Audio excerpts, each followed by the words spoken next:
Keyword research is the foundation of SEO, and if you've tried it recently, it feels broken. The keywords that used to work, informational how-tos, and what is queries have gotten eaten alive by AI. In fact, even if you rank number 1, you're losing around 35% of your clicks to AI overviews. That's terrifying. But keyword research isn't dead. It's just evolved, and if you follow my 5-part strategy, you'll be ahead of 90% of SEOs who haven't caught on yet. And it all starts with a 10-second hero prompt. When ChatGPT launched in 2022, people tested it for everything, including keyword research, and the consensus? Total trash. It spat out generic content, made up keywords, and invented fake search volumes. But here's what most SEOs won't admit. It wasn't AI's fault. It was the prompts. When you give AI nothing to work with, you get nothing useful back, and that hasn't changed. To find relevant keywords, you need 2 things. First, you need seed keywords, which are broad terms related to your niche. And second, you need modifiers, which are add-ons like best or how-to that turn these seeds into real searches. Combine good seeds with good modifiers in a keyword research tool, and you'll uncover a treasure trove of keywords people actually type into Google. That's exactly what the 10-second hero prompt does. Just open your AI assistant of choice and say something like, I'm doing keyword research for my coffee review site, which makes money through ads, sponsorships, and affiliate revenue.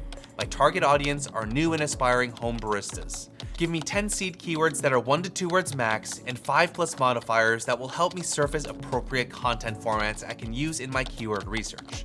The seeds and modifiers should not share the same words. And now we have a solid list of seeds and modifiers, which builds the foundation for everything that comes next. But these are just the starting point. The second part of this strategy is the keyword multiplier. Just take your seeds and paste them into a keyword research tool like Ahrefs Keywords Explorer. Go to the matching terms report to see tons of keyword ideas. Then add your modifiers using the include filter. And just like that, you should have hundreds, maybe even thousands of real keyword ideas your audience is typing into Google. But here's the problem. Some of these keywords are going to look incredibly enticing. High volume, high traffic potential, low keyword difficulty scores, all the right metrics. But some of them are a trap. The keywords that used to work, informational how-tos, what is queries, even some best of searches are getting eaten alive by AI. You can rank number 1 and still get almost nothing because Google already answered the question. So you can't just pick keywords that look good anymore. You have to vet them harder than ever, and you can do that with the bid method. The bid method makes sure that you don't fall into one of these traps. Before you commit to any keyword, it needs to pass 3 tests. First is the business potential test. Ask yourself, if I rank number 1 for this keyword, does it actually help my business achieve its goals? Like, let's say that you have a review site on espresso machines. A keyword like, what is espresso has solid volume and very low difficulty, but think about what people searching for this actually want to see. They're not looking to buy anything, maybe ever. They just want a quick answer. Compare that to best espresso machine under $500. Way less volume, but anyone searching that knows they want an espresso machine and they've set a budget. Always choose keywords that move the needle. Test number 2 is to vet intent. Listen, no matter what you do, if you can't match the intent of the searcher, you will never rank. To check intent, just Google the keyword and look at what's actually ranking. For example, search for espresso tamper, and you'll see every top result is an e-commerce product or category page. This tells us that people searching this want to buy, not read a review. So if you're trying to rank a blog post here, not gonna happen. The SERP gives you insights into what searchers want. Match the intent or move on. And the final test is the difficulty check, which just might be the most important of the 3. You need to choose keywords you actually have a chance at ranking for. Ahrefs' free keyword difficulty checker is a good place to start. Just search for a keyword and you'll see a score from 0 to 100. The lower the score, the easier it is to rank. But let's be real. There's no way a single number can capture the true difficulty of ranking in an algorithm Google has spent billions perfecting. That's why you need to dig deeper into a page's metrics. You can do that again with the free difficulty checker. First, check the referring domains column. This shows how many websites link to each ranking page. More domains generally means a stronger page, because backlinks are still one of Google's most prominent ranking signals. Second, look at the DR or domain rating of the top ranking pages. This metric represents the strength of a website's backlink profile. Higher DR usually means a more authoritative site, which means tougher competition. In this case, we've got a couple low DRs in the top 10. That's a good sign. Now, these checks aren't foolproof. Remember, billion-dollar algorithm versus us. But the more boxes you tick, the better your odds of finding lower difficulty keywords. By the way, if you have an Ahrefs account, you can filter for all of this at once. Set a max KD of 20, add a lowest DR filter to around the same, and you've got a list of keywords that pass all 3 tests. So that's bid: business potential, intent, and difficulty. If a keyword passes all 3, you should consider targeting it, unless the AI overview is so good there's no reason for anyone to click through to your site. Remember, Google's job is to give the best result for any query, and there's hard evidence that for a lot of queries, AI overviews are the best result. That's why clicks are down 35% to top ranking pages when an AI overview appears. And it's because of a hard truth most people still won't accept. AI is better than humans at explaining stuff. If a query has a simple surface level answer, no expertise required, no nuance, there's zero reason for someone to click anywhere. Google already gave them what they needed. Mission accomplished, query resolved, no click required. So before you commit to any keyword, just Google it. Look at what shows up. Put yourself in the searcher's shoe and ask, am I satisfied with this answer, or do I need to click somewhere to learn more? If the AI overview nails it, that keyword might be a trap. But here's the good news. Even though AI is eating clicks for a ton of informational keywords, there's still a whole category of searches AI hasn't touched. For now. Let me show you something interesting.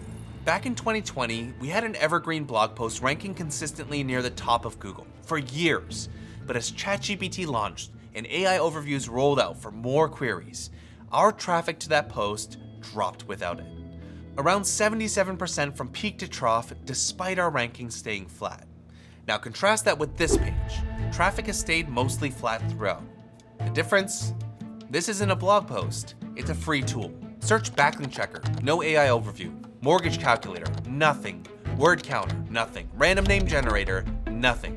Why? Because when someone searches for a tool, they need to actually use something. AI can't replace that yet. So here's how you can find opportunities for your site right now. Go to Keywords Explorer and start with broad seeds related to your niche, like coffee and espresso. Head to the matching terms report and add modifiers like calculator, checker, generator, and more. Look for keywords with decent traffic potential that you could realistically build. Hire a developer, or ironically, use AI to build it for you. One good tool can outperform 50 blog posts in both traffic and links, so don't sleep on this. Now, tool keywords seem AI-proof for now, but there's a bigger shift happening, not just in SEO, but across the entire digital marketing landscape. And it all comes down to the fifth and final piece of the puzzle: brand. There's an electric bike company called Lectric. A few months ago, they sponsored a YouTube series by Ryan Tran, one of the biggest creators on the platform. But instead of a typical ad read, they donated a bike and set up a series of challenges throughout the series. And something crazy happened. People started talking, not just about Ryan, but about Lectric. These conversations exploded across Reddit, Twitter, YouTube comments, everywhere. Now here's what most people miss. These conversations aren't just word of mouth, they're training data. Reddit signed partnerships with both OpenAI and Google. Every post, every comment, every brand mention is feeding the AI systems that power search.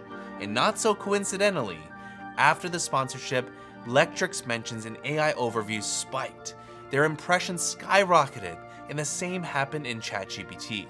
So now, when people search best electric bike in Google or ask ChatGPT, what's the best electric bike under $2,000? Guess who keeps showing up? Lectric. This is the new game. The more often AI sees your brand connected to a topic, the more confidently it recommends you. Now, this might not seem related to keyword research, but it is, if you flip the model. Instead of asking, what keywords should I rank for? Ask, what queries do I want my brand to be associated with in AI search? Then work backwards. Say you're an electric bike company competing with electric. You'd want to find every query where they're being mentioned in AI overviews in ChatGPT so you can get mentioned there too. Go to Ahrefs Brand Radar, enter your brand, your competitors, and your niche. Hover over your brand and click the number beside others only. And now you have a list of every keyword and prompt where your competitors are showing up in AI and you're not. Keyword research isn't just about finding a topic and matching intent anymore. You need to think about two systems: Google search, which has changed but is still alive and well, and AI search, which is deciding who gets recommended and cited. Master both, and you'll be ahead of 90% of people still doing keyword research like nothing has changed. And if you want to go deeper on ranking in AI, watch our GEO video where I break down the top ranking factors for AI search. I'll see you there.